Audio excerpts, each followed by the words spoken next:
The stone against your cheek is not just cold, it is indifferent. You are lying in a slurry of your own sweat and the ancient damp filth of a Roman sub-cellar, and for a moment you cannot remember your own name. All you know is the sound of the scratching. It is coming from behind the western wall, a frantic, rhythmic scraping of fingernails against volcanic tuff. You realize with a jolt of adrenaline that the sound isn't coming from a monster, but from the man who was your best man only 12 hours ago. He is screaming, but his voice has been reduced to a wet, wheezing rattle because the air in this hole is dying. You try to draw a breath, but the oxygen is thin, tasting of old copper and lye. Your lungs burn as if you've swallowed hot coals. You reach out into the pitch black, your fingers brushing against something soft and bloated. It's the ritual bread, the offering you were supposed to share with your bride. It is covered in a thick gray fur of mold that seems to pulse in the dark. You are buried alive under the greatest city on earth, and the realization hits you. Rome didn't build these chambers to test your soul. They built them to discard it. Welcome to this historical immersion. You are currently standing within a sensory reconstruction of a ritual so suppressed that its name was struck from the imperial records by the order of the Senate. This is not a legend. This is a simulation of survival. If you wish to continue navigating the darker corridors of human history and ensure you don't lose your way in the shadows of the past, take a moment to subscribe. Your support is the only light we have in these depths. Now let us return to the beginning, before the air ran out, when the sun still held the promise of a long life. The heat of the Roman afternoon is heavy, a physical weight pressing down on your shoulders as you stand in the atrium of your father's villa. It is the day of your wedding, but there is no joy in the atmosphere. The air smells of charred animal fat and cheap incense, a thick, cloying scent that sticks to the back of your throat. You are wrapped in the toga recta, the traditional white wool garment of a groom, but the fabric is coarse and scratchy, irritating your skin already slick with nervous perspiration. Around you, the house is a blur of motion. Slaves move with a frantic, silent efficiency, their eyes downcast. You notice they are avoiding the corners of the room. In Rome, the corners are where the lares, the household gods, reside. But today, those spaces feel empty, as if the protectors of the house have already fled. You reach for a cup of watered wine, but your hand shakes. The silver is cold, a stark contrast to the stifling humidity of the city. Outside, the roar of Rome, the shouting of merchants, the clatter of chariot wheels on basalt paving stones sounds distant, muffled, like a conversation heard through a thick curtain. You look at your father. He is a man of the Senate. His face a road map of scars and calculated expressions, but today his skin looks like parchment. He doesn't look you in the eye.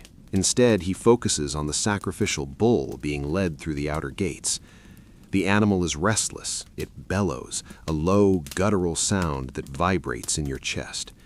When the priest strikes, the blood doesn't spray in the auspicious arc the omens require. It spills sluggishly, dark and thick, pooling in the cracks of the marble floor. You watch a beetle struggle to crawl out of the red puddle, its legs flailing before it sinks. No one speaks. The silence is a physical blow. You feel a bead of sweat trickle down your spine, cold despite the sun. This is the weeding. You've heard the whispers since you were a boy that the oldest families must pay a price to the soil of the city to keep the empire from crumbling. You thought it was a metaphor. As the sun begins to dip behind the Capitoline Hill, painting the sky in bruises of purple and sickly orange, you realize the metaphor is about to become your reality. The procession begins as the shadows stretch long and distorted across the forum. You are walking toward the Velian Hill, The crowd behind you chanting the traditional wedding hymns, but the words sound hollow, like a play being performed by actors who know the theater is on fire. You feel the eyes of the public on you, not with envy, but with a terrifying, silent pity. You are led away from the bright, marble-clad temples and toward the older, grittier parts of the city, where the stone is stained with centuries of soot. The smell changes. The scent of jasmine and roasting meat fades, replaced by the stench of the Cloaca Maxima, the great sewer. It is the smell of rot, of stagnant water, and of things that have been forgotten by the light. You arrive at a nondescript iron door set into a hillside of crumbling brick. The priests step forward, their faces obscured by heavy woolen hoods. They don't offer blessings, they offer a warning. You feel your bride's hand in yours. It is ice cold and trembling so violently you can feel her bones clicking against your palm. The descent is slow. The stairs are uneven, worn smooth by generations of feet that likely never climbed back up. Every step down takes you further away from the muffled roar of the city. The temperature drops sharply. The humidity of the Roman summer is replaced by a tomb-like chill that seeped into your marrow. The torches carried by the priests flicker wildly, casting long, dancing shadows that seem to jump at you from the damp walls. You notice the walls aren't made of fine marble or even standard brick. They are raw earth, an ancient, jagged volcanic stone held together by a mortar that looks like dried blood. Your breathing becomes shallow. The air here is heavy with the smell of wet earth and something metallic, like an old coin held in a sweaty palm. You are being led to the Mundus, the ritual pit. Your father stops at the final landing. He finally looks at you, and for a split second, you see the mask of the Roman aristocrat break. You see a flash of raw, primal terror in his eyes before he turns away and hands you the ritual lamp. It is a small clay vessel with a single weak flame. It is the only light you will have. The final chamber is small, perhaps 10 feet across. The ceiling is low, forced you to hunch your shoulders. The floor is covered in a fine white dust, crushed bone and lime. In the center sits a small wooden table with a loaf of bread, a jug of water, and a ritual knife. This is your bridal chamber. The priests begin to back out, their shadows receding up the stairs. You try to step toward them, a plea forming in your throat, but the heavy iron door begins to groan on its hinges. The sound is like a dying animal, a screech of metal on stone that echoes through the small space, vibrating in your skull. You watch the sliver of light from the hallway grow thinner and thinner. You see your father's silhouette one last time, a dark shadow against the distant glow of the torches. Then, with a definitive, bone-jarring thud, the door shuts. The bolt slides home with a sound of finality that feels like a nail being driven into a coffin. You are in total darkness. The silence is so absolute it has a sound of its own, a high-pitched ringing in your ears. You are 20 feet underground. The wedding has begun. You reach out in the dark, and all you find is the cold, unyielding stone, and the terrifying realization that the air you just exhaled is one breath you will never get back. The darkness in this chamber is not the darkness of a bedroom at night. It is a physical weight, a thick, velvety substance that feels like it is trying to push its way into your eyes and lungs. You are sitting on the floor of the Mundus, your back against the cold volcanic stone, and you have just realized that you cannot see your own hand even when you press your fingers against your eyelids. The tiny clay lamp you were given sits between your feet, its flame a pathetic, dancing yellow spear that only serves to make the surrounding blackness feel more predatory. You watch the wick, it's drowning in its own oil. You realize that you are rationing light the way a dying man rations water. Every flicker of that flame feels like a heartbeat, and you find yourself holding your breath, terrified that the mere act of exhaling will extinguish the only thing connecting you to the world of the living. The silence is the next thing to attack you. In the world above, there is always a sound: the distant bark of a dog, the wind in the cypress trees, the groan of a floorboard. Here, the silence is absolute. It is so heavy that your brain begins to manufacture noises just to fill the void. You hear a low, rhythmic thumping. At first, you think it's someone pounding on the stone doors above, and hope flares in your chest like a coal. But then you realize the rhythm is too steady, too internal. It is the sound of your own blood rushing through the arteries in your ears. You are listening to the machinery of your own body, a machine that is trapped in a box of dirt. You look over at your bride. She is a pale blur in the dying lamplight. She hasn't moved since the door closed. She is staring at the flame with a catatonic intensity, her eyes wide and unblinking. You realize she isn't just afraid. She is already mourning herself. The smell of the chamber begins to evolve as the hours crawl by. Initially, it was just damp earth, but now, as the air stagnates, you smell the history of this place. It's a sour, alkaline scent, the smell of old lime used to dissolve organic matter.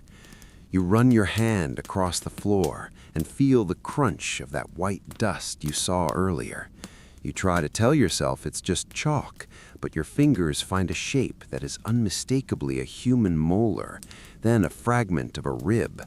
This isn't just a ritual site, it is an ossuary. You are sitting on the remains of the weeded, the grooms and brides of decades past who didn't have the constitution to survive the 3 nights.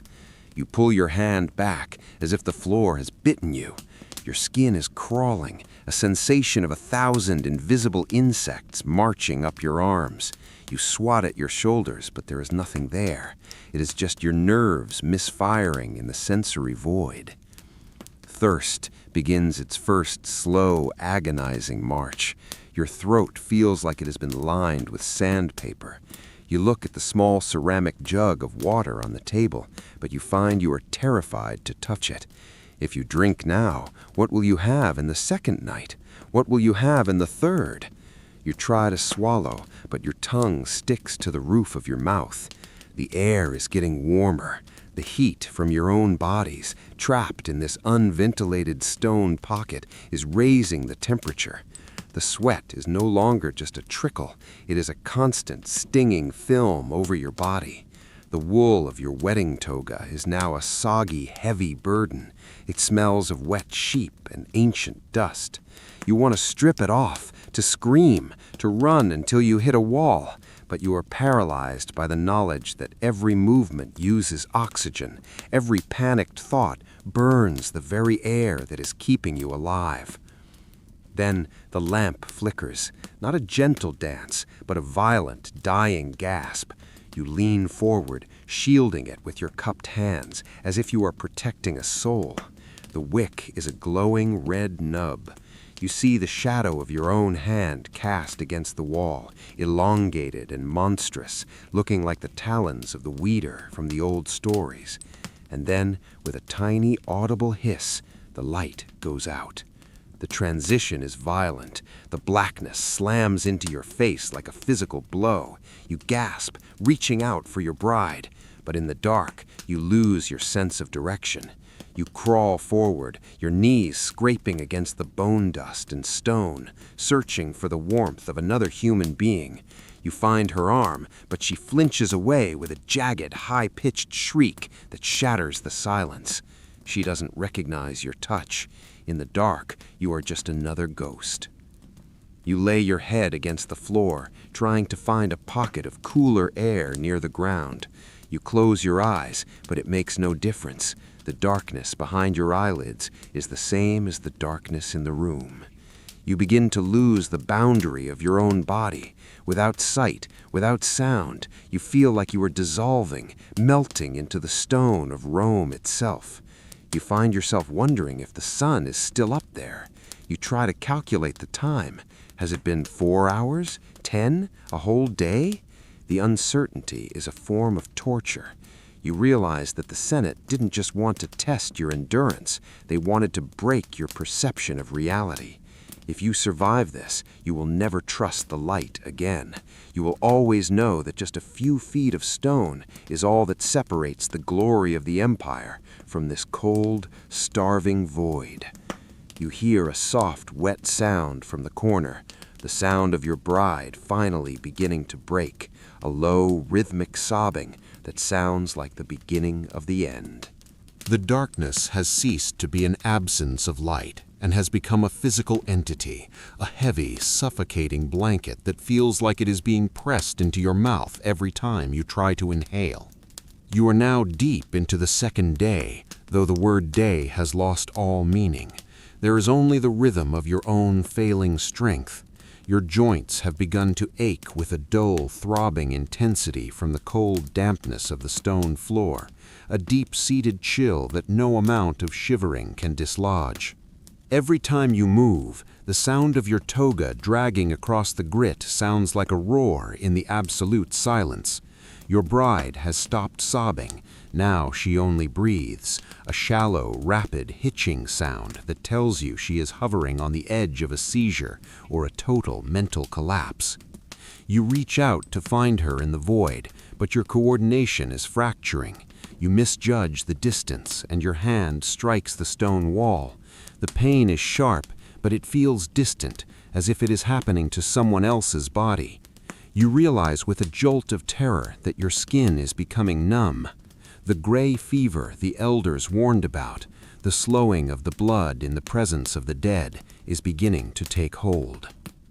Hunger is no longer a sharp pang.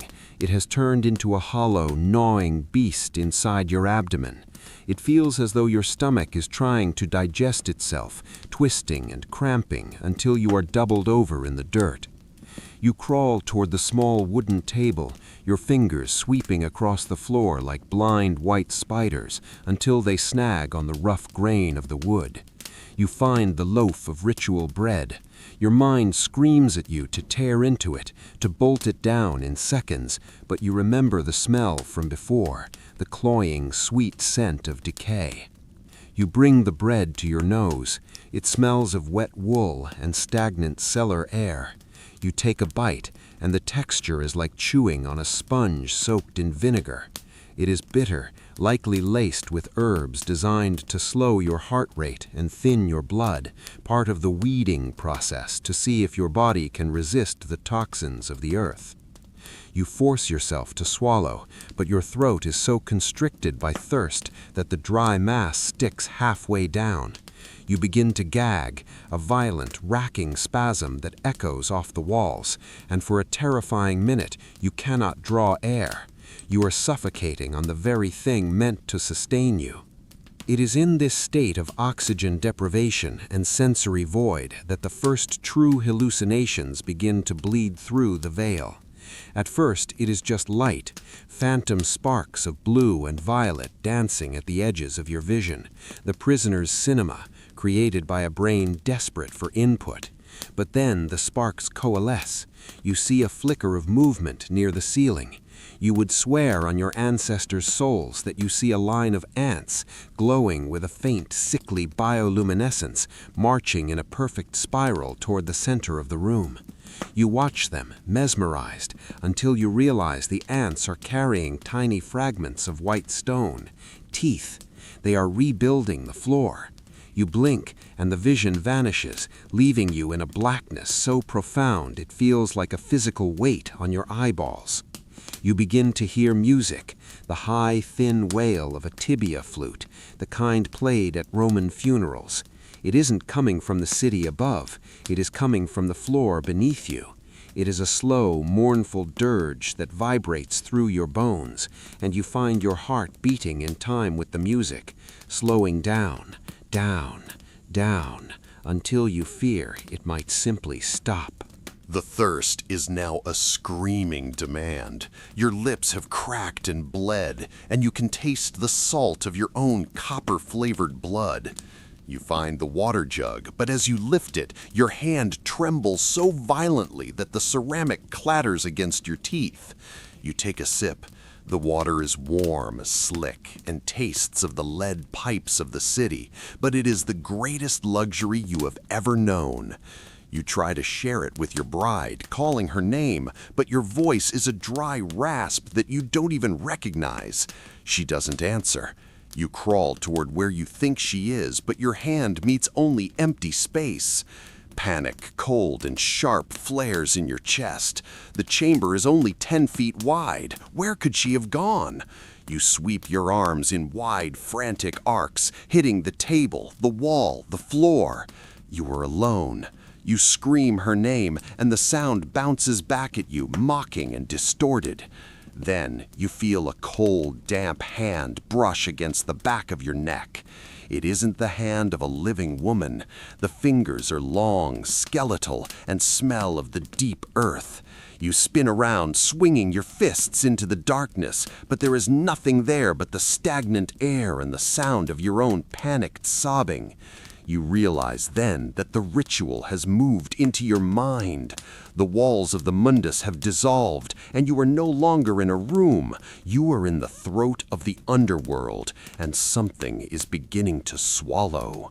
The air has changed. It is no longer just stagnant. It is heavy with the scent of wet flint and grinding stone. You are huddled in the corner of the Mundus, your knees pulled to your chest, trying to regulate your breathing to save what little oxygen remains in this stone lung. The hallucinations of the previous hours have subsided into a dull, throbbing headache that feels like a spike being driven through your temples.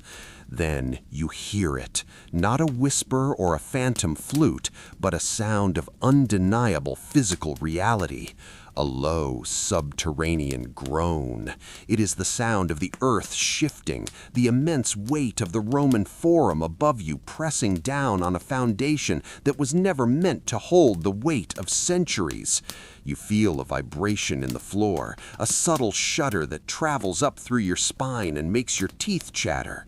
This is the initial disaster, the structural failure that the priests always whispered could happen, but never dared to prevent. The ancient tough stone, weakened by the humidity and the pressure of the city's expansion, is beginning to give way. A sharp crack echoes through the darkness, sounding like a lightning bolt in the small space. Dust begins to rain down on you, fine, choking grit that clogs your nose and eyes. You scramble to your feet, but the floor is no longer level. One of the massive paving stones has tilted, creating a jagged ledge in the pitch black. You reach out to steady yourself, and your hand plunges into a gap in the wall that wasn't there before. You feel a rush of air, but it isn't fresh. It is the smell of a 1,000-year-old tomb, a draft of air that has been trapped since the days of the kings. The ceiling above you moans again, and you hear the terrifying sound of a heavy weight sliding. A piece of the vaulted roof, a slab of stone weighing hundreds of pounds, breaks free and crashes into the center of the room. The impact is deafening. The table, with your remaining water and your bride's hope, is crushed instantly. The sound of ceramic shattering is followed by a sickening silence. You realize then that the only thing between you and being crushed into a red smear is a few inches of crumbling Roman concrete. You call out for your bride, your voice cracking into a desperate shriek. You hear a muffled groan from the other side of the fallen slab. She is alive, but trapped. You crawl toward the sound, your fingers bleeding as you claw at the jagged edges of the fallen rock. The dust is so thick now that you are effectively breathing solid matter. Every intake of breath is a battle against a cough that threatens to tear your lungs. You find her hand protruding from beneath a pile of smaller debris. Her fingers are twitching, grasping at the air like a dying bird. You pull at the stones, ignoring the way the skin peels from your palms, until you can see the faint, ghostly outline of her face in the thick haze of dust. She is pale, her eyes rolling back in her head, her wedding dress torn and stained with the gray filth of the collapse. The initial disaster has turned your ritual into a race against a slow, crushing death. The room is smaller now, the ceiling lower, the walls closing in as the earth above tries to reclaim the void. You realize that the door, the only exit, is likely blocked by the shift in the foundation. You are no longer just a participant in a ritual. You are a victim of a structural burial. You sit in the narrowing space, holding your bride's hand, listening to the terrifying tick-tick-tick of the shifting stones above you. Every few minutes, another pebble falls, a precursor to the final collapse. The hunger and the thirst are forgotten, replaced by the primal electric fear of the weight of the world descending upon you. You look up into the blackness, and for the first time, you don't see the gods or the Weeder. You see the terrifying indifference of the earth. Rome is continuing its life above you. Merchants are selling grain, senators are arguing over borders, and children are playing in the sun, and not one of them knows that the ground beneath their feet is slowly swallowing two of its children. You realize that if the ceiling doesn't kill you, the lack of air will do it within the hour. You are trapped in the center of the disaster, and the silence that follows the crash is the most terrifying sound of all. The dust from the collapse has settled into a thick, gritty layer over your skin, but the air has become something else entirely. It is a soup of pulverized lime and stagnant moisture that coats your throat with every shallow, desperate gasp. You are now entering the third day, the beginning of the peak of your suffering. The hunger has transitioned from a sharp, angry gnaw to a dull, heavy ache that feels like your internal organs are shriveling, pulling away from your ribs. Your body is beginning to consume itself. You feel a strange, hollow lightness in your limbs, a terrifying sensation that you are becoming as translucent and fragile as the ghosts you were sent here to appease. You try to move your legs, but the muscles refuse to fire. They are leaden, unresponsive weights. You realize that your body is shutting down non-essential systems, prioritizing the frantic thumping rhythm of your heart over your ability to even crawl. Beside you, your bride's breathing has changed. It is no longer the rapid hitching of terror, but a slow, rattling sound, the ronkus of a body that has given up. You reach out to touch her face, and your fingers find a surface that is slick with a cold, unnatural sweat. She is slipping into a coma, her mind retreating into some inner sanctuary where the darkness cannot reach her. You envied her for a moment, but then the first peak hallucination strikes with the force of a physical blow. You don't see shadows this time. You see light, brilliant, agonizingly beautiful light. You see the interior of the Temple of Vesta, the eternal flame roaring with a warmth you can feel on your skin. You see the Vestal virgins moving in a slow, rhythmic dance, their white robes glowing like magnesium. You reach out for the heat, your cracked lips parting to cry out in relief, but as your fingers touch the flame, they meet only the jagged, freezing edge of the fallen stone slab. The vision shatters instantly, leaving the darkness feeling even more absolute, a crushing void that mocks your hope. The thirst has become a madness. Your tongue is a swollen, useless piece of wood in your mouth, and your throat has closed to the size of a needle. You find yourself pressing your face against the damp stones of the wall, frantically licking the microscopic beads of condensation that have formed from your own breath. The water tastes of salt, sulfur, and the bitter minerals of the volcanic tuff, but you lap at it like a dying animal. It isn't enough. Your mind begins to play a cruel trick. You hear the sound of a fountain, not just any fountain, but the Lacus Aeternae in the Forum. You hear the splash of the cool, clear water against marble. You hear the laughter of children playing in the spray. The sound is so real, so vivid, that you begin to crawl toward it, dragging your body over the sharp rubble. You are oblivious to the way the stones tear at your knees and chest. You are hunting a sound that doesn't exist, driven by a primal instinct that has bypassed your reason entirely. As the hours of the third day stretch into an eternity, the fear of the weeder returns. But he is no longer a shadow in the corner. He is the weight on your chest. You feel a heavy, invisible presence sitting atop you, squeezing the last remnants of air from your lungs. You try to scream, but only a dry, wheezing hiss escapes your throat. You are convinced that the spirits of those who failed this ritual in the past are standing in the darkness around you, their cold, skeletal hands resting on your shoulders, waiting for you to join their ranks. They aren't malevolent. They are simply patient. You feel the boundaries of your ego dissolving. You no longer know where your body ends and the damp earth begins. You are becoming part of the weeding, the discarded waste of a city that demands blood for its stability.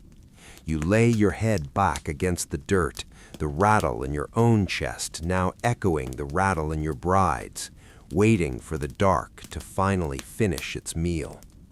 The gray fever is no longer a legend whispered by the household slaves. It is the blood in your veins turning to sludge.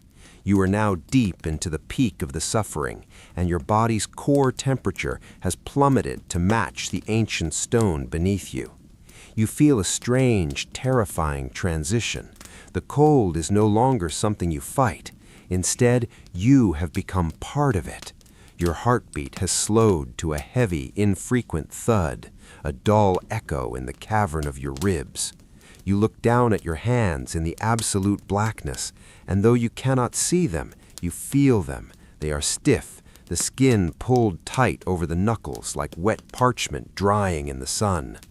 This is the stage where the Roman elders say the ancestors begin to borrow your eyes. The air in the chamber has become a thick, narcotic fog. Carbon dioxide has built up since the collapse, and your brain is drowning in it. This is the birth of the great delirium. You are no longer in a tomb beneath Rome. You are convinced you are on the banks of the Styx. You see the boatman, Charon, but he doesn't have a face. He has the face of your father, his eyes cold and judgmental, holding out a hand for a coin you do not have. You try to reach into your mouth to find the ritual obol placed under your tongue, but your fingers are numb, clumsy sticks of wood. You begin to claw at your own gums, drawing blood that tastes like cold iron, frantic to find the payment for your passage. The line between the physical world and the mythic underworld has completely evaporated. Beside you, your bride makes a sound. It is not a human sound. It is a long, low whistle of air escaping a collapsing lung. You turn toward her, and in your oxygen-starved hallucination, she is glowing, not with life, but with the phosphorescence of decay. You see the veins beneath her skin like a map of a dark, forgotten city. You lean in, your forehead resting against hers, and for a moment, your minds seem to fuse. You aren't sharing memories of your childhood or your courtship. You are sharing the collective trauma of every weeded soul that has ever occupied this space. You see their faces, hundreds of them, stacked like cordwood in the darkness around you. They are silent, their mouths sewn shut with gold thread, watching you with the patient indifference of those who have already lost the battle. The psychological boundary of the self finally snaps. You begin to laugh, but no sound comes out, only a dry, racking heave that sends dust billowing into your throat. You realize the joke of the ritual. Rome doesn't want you to survive to be a leader. It wants you to survive as a broken thing. It wants to strip away everything that makes you a man, your pride, your memories, your will, until you are nothing but a hollow vessel for the state to fill. You feel a sudden violent urge to merge with the stone, to press your body so hard against the wall that you become part of the volcanic tuff.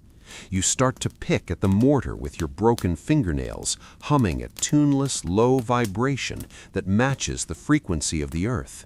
You are no longer a Roman aristocrat. You are a creature of the deep soil, a forgotten ritual object waiting for the dark to claim the final, flickering spark of your consciousness. The silence that follows the death of a sound is far more terrifying than the noise itself. You are lying in the grit, your ear pressed to the floor, and you realize with a jolt of ice water adrenaline that the rhythmic rattling from your bride has stopped. The hiss of her breath, which had been your only metronome in this void, has vanished. You wait. You count the slow thudding beats of your own heart. 1, 2, 10, 20, praying for the sound of a gasp, a sigh, or even a moan of pain. Nothing. The silence is now a solid wall, thick and suffocating. You reach out, your hand trembling so violently it hits the stone slab with a dull thud. You find her shoulder. You shake it, but her body moves with a sickening, heavy fluidity. She is no longer a person. She is a weight. She is the first of you to be weeded, and you are now truly biologically alone. The realization of total isolation triggers a new level of physical horror. Without the presence of another living soul to tether you to reality, your brain begins to eat itself. This is the midnight of the senses. You start to feel the gray fever moving from your limbs to your chest, a numbing frost that makes your skin feel like it's made of wet clay. You find yourself talking to her corpse. You whisper the secrets of your family, the names of your ancestors, anything to break the silence, but the darkness absorbs your words like a sponge. Your own voice sounds alien to you, distorted, echoing as if it's coming from someone standing 20 feet above you. You begin to experience tactile displacement. You feel as though your limbs are stretching, growing miles long, reaching through the very bedrock of the city. You feel the vibration of the footsteps of a centurion walking 1,000 yards away. You feel the weight of a fountain in the forum pressing down on your chest. You are no longer a man. You are a sensor for the earth's agony. Hunger has passed into the realm of the surreal. You are so depleted that you begin to experience pica, a primal, deranged urge to eat things that are not food. You find yourself clawing at the damp mortar between the stones, shoving the gritty, lime-tasting paste into your mouth. It burns your throat, but the physical sensation of something, anything being in your stomach provides a momentary, deluded comfort. You find the ritual knife that was on the table before the collapse. In the dark, the cold iron feels like a living thing. You run the Edge along your forearm, not to end your life, but simply to feel the sting, to prove that you are still capable of sensation. The blood is thin and dark, smelling of copper and old water. You realize that you are becoming a scavenger of your own body, a ghost waiting for the permission to haunt. As the third night reaches its nadir, the weeder finally reveals his face. In the absolute blackness, your mind constructs a figure from the dust and the shadows of the stones. He is tall, gaunt, dressed in the tattered remains of a toga from a century before. He sits at the foot of your bride's body, watching you. He doesn't speak, but you feel his judgment. He is the personification of the Roman state, cold, eternal, and demanding of sacrifice. You realize that the ritual isn't about surviving, it's about the acceptance of death. You stop fighting. You stop clawing at the walls. You lie down next to the woman who was supposed to be your life's partner, your head resting on the cold stone, and you close your eyes. For the first time since the door closed, you aren't afraid. You have reached the bottom of the world, and there is nowhere left to fall. The isolation is complete, and in that completeness, you find a terrifying, hollow peace. The air is no longer a gas. It is a heavy, invisible fluid that you have to fight to pull into your throat. You are now in the final hours of the third night, and the carbon dioxide poisoning has reached its terminal peak. Your brain, starved of oxygen, has begun to misfire in a spectacular, agonizing display of neural fireworks. This is what the ancient priests called the soul in furnace, the sun beneath the earth. In the absolute lightless void of the collapsed chamber, you suddenly see. The darkness doesn't just lift, it ruptures.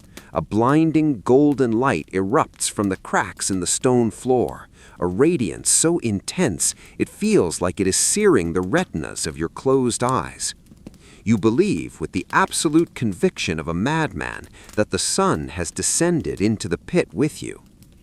This light is not warm, it is a cold, chemical brilliance.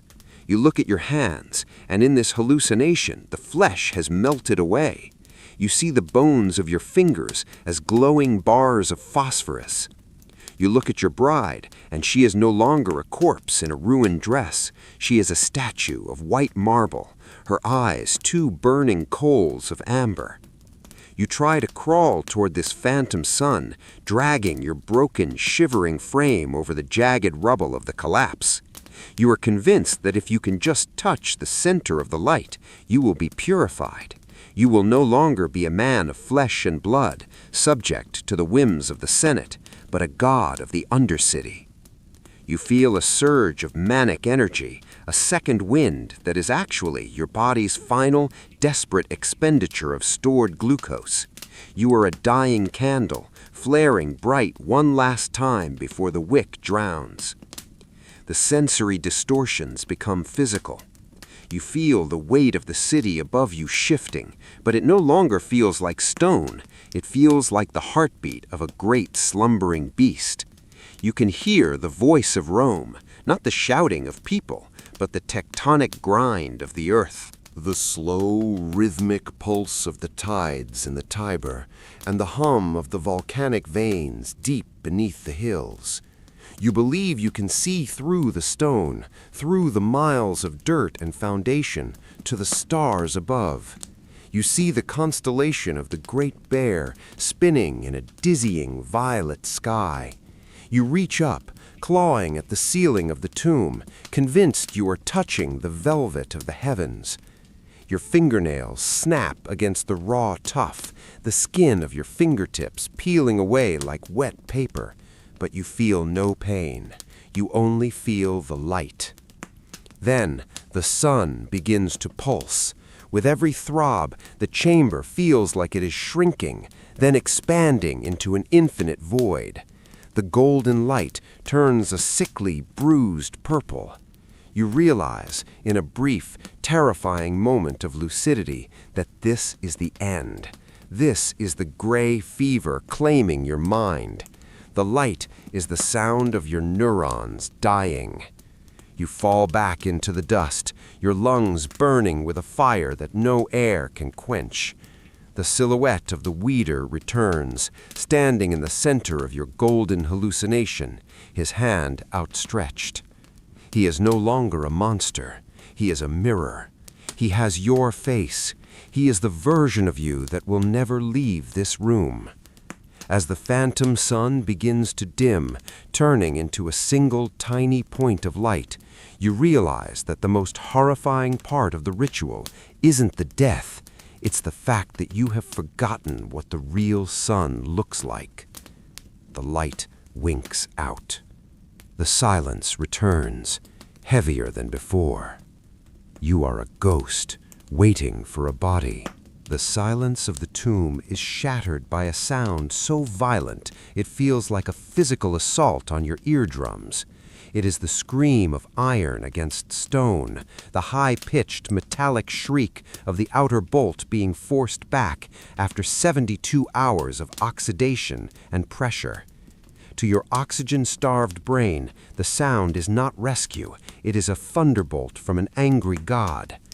You are lying face down in the bone dust, your heart stovering in your chest like a dying bird, and you find that you are terrified of the light that is about to come. You have spent so long in the absolute void that the prospect of the world returning feels like an intrusion, a violation of the hollow peace you found next to your bride's cold form. Then the seal breaks.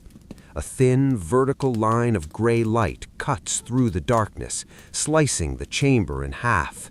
It is the most painful thing you have ever seen. Even this dim, filtered light from the hallway feels like a needle being driven into your pupils. You groan, a dry, rattling sound, and try to cover your eyes with your broken hands, but you are too weak to lift your arms. The door groans again, a massive, agonizing protest of weight and friction, and then it is flung wide. The rush of air is instantaneous. It hits you like a tidal wave, cold, sharp, and smelling of ozone and wet torches. It is too much. Your lungs, used to the thin, poisoned soup of the chamber, go into immediate spasm. You cough until you taste blood, your body rejecting the very thing it needs to survive. Shadowy figures silhouette themselves against the doorway. They do not look like men. They look like towering dark giants draped in the smoke of their own torches. These are the Sodales Titii, the ancient fraternity of priests tasked with the weeding. They don't rush in with blankets or water. They stand at the threshold, their torches casting long, flickering shadows that dance over the ruins of the collapse and the still, white shape of the woman beside you. You hear the splash of sandals in the shallow pool of water that leaked from your crushed jug. One of them leans over you, the heat from his torch scorching your cheek. He doesn't ask if you are all right. He reaches down and peels back your eyelid with a thumb that feels like rough leather. "The seed remains," he whispers, his voice a gravelly monotone. "The chaff is taken." You feel yourself being seized by the underarms. Your body is a dead weight, your joints clicking and popping as they are forced into motion after days of rigor. They drag you across the jagged rubble, and you feel the sharp edges of the stone tearing at your back, but the gray fever has left you so numb that the pain feels like it belongs to someone in a distant room. As they pull you through the doorway, you catch one final glimpse of the chamber. In the flickering orange light of the torches, you see her, your bride. She looks small, like a discarded doll, half buried under the fallen ceiling. The priests do not move to retrieve her. They leave her there, part of the foundation now, a permanent resident of the Mundus. The door begins to swing shut behind you, and for a terrifying second, you want to crawl back in. You want to stay in the dark where things were simple, where the weight of the world was at least honest. But the iron teeth of the door bite the frame, and you are pulled upward into a world that will never again feel like home. The transition from the womb of the earth to the world of the living is not a mercy, it is a flaying. You are dragged through the narrow, sloping tunnels, the back of your head bouncing rhythmically against the cold basalt stairs. Every bump sends a jarring vibration through your starved brain, but you cannot cry out. Your vocal cords are parched, fused together by 72 hours of silence and dust. As the priests haul you into the upper sanctum of the hidden temple, the rebirth ritual begins.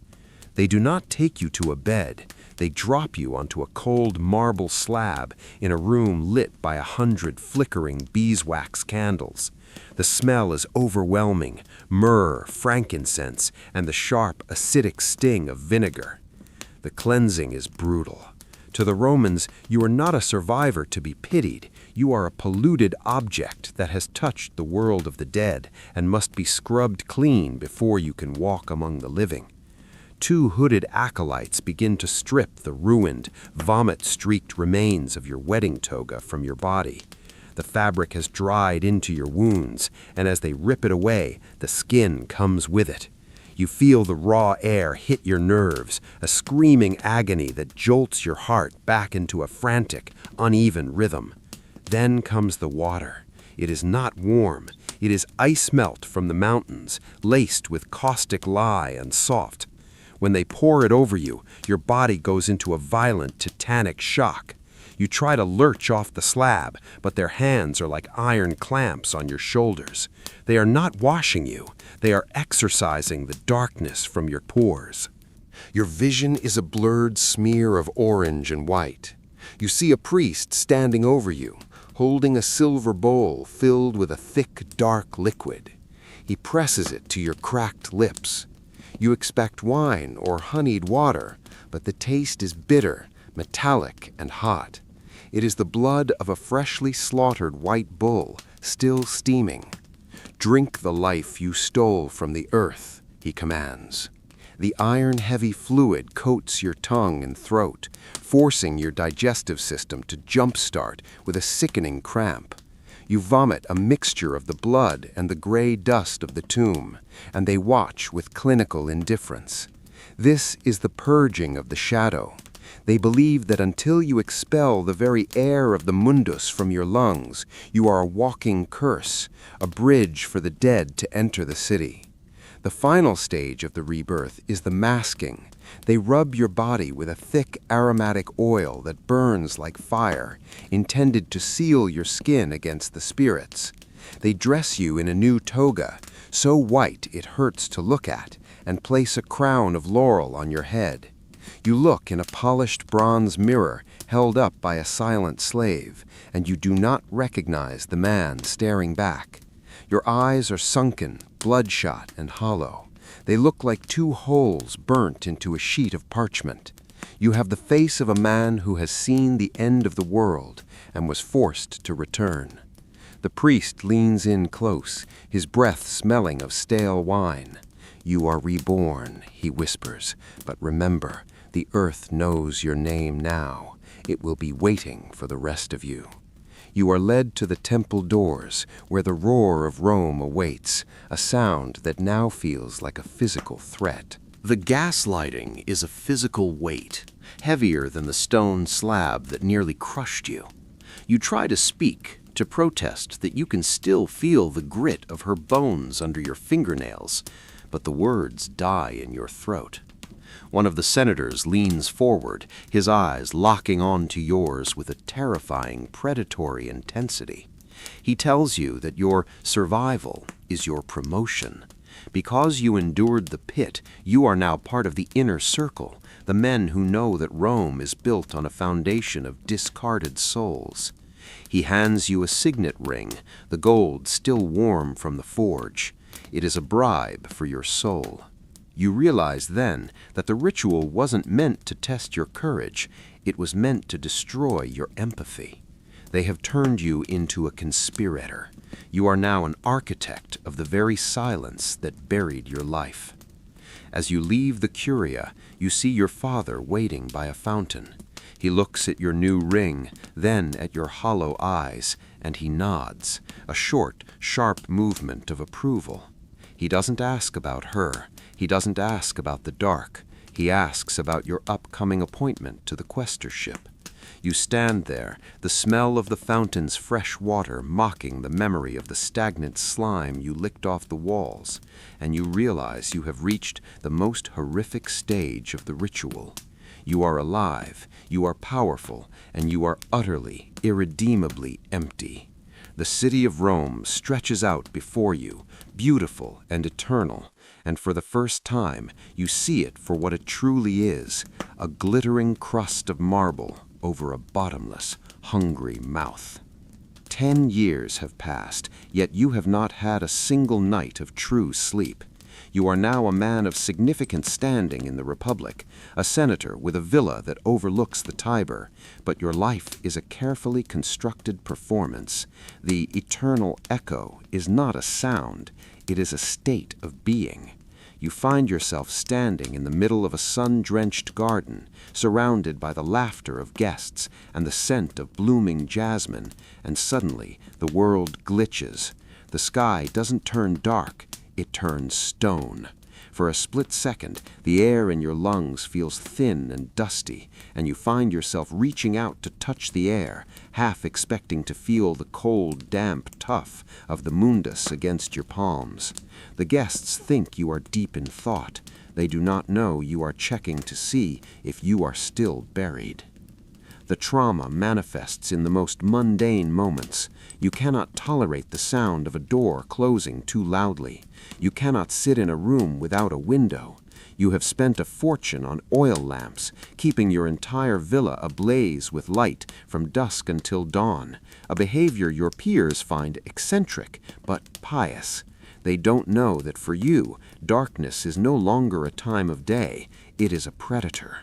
When the lamps flicker in a draft, your heart stops, and you find yourself counting the seconds until the flame steadies, your fingers subconsciously tracing the scars on your knees where the bone dust of the pit once wore through your skin. You are a man haunted not by ghosts, but the physical memory of a void that is still waiting for you. The most horrifying realization comes on the anniversary of the ritual. You find yourself standing at the edge of the forum, looking down at the nondescript iron door that leads to the subterranean levels. You realize the true purpose of the weeding. It wasn't to produce a leader, but to produce a man who is afraid of the dark. Rome is a city of secrets, and you are now one of its primary guardians. You understand now why the elders looked at you with such cold pity. They were all weeded, too. Every man in the Senate, every general on the frontier, carries that same hollow echo in his chest. You are a brotherhood of the broken, bound together by the shared trauma of the pit, ensuring that the machine of the state continues to grind forward because you are too terrified to let the silence return. The video ends not with a resolution, but with a descent. You are in your bed, the finest silk sheets against your skin, but as the last lamp in your chamber finally burns out, the eternal echo reaches its crescendo. You hear the sound of a stone slab sliding. You hear the faint, rhythmic scratching of fingernails against rock. And then a voice, a rasping, dry whisper that sounds like your own, yet is not yours, drifts up from beneath the floorboards. "The seed remains," it says. You close your eyes, and the final frame of your vision is not the room, but the dark, suffocating chamber of 10 years ago. You never truly left the Mundus. You are still there, in the dark, waiting for a rescue that happened a decade ago, and yet never happened at all. The silence returns, and this time it is permanent.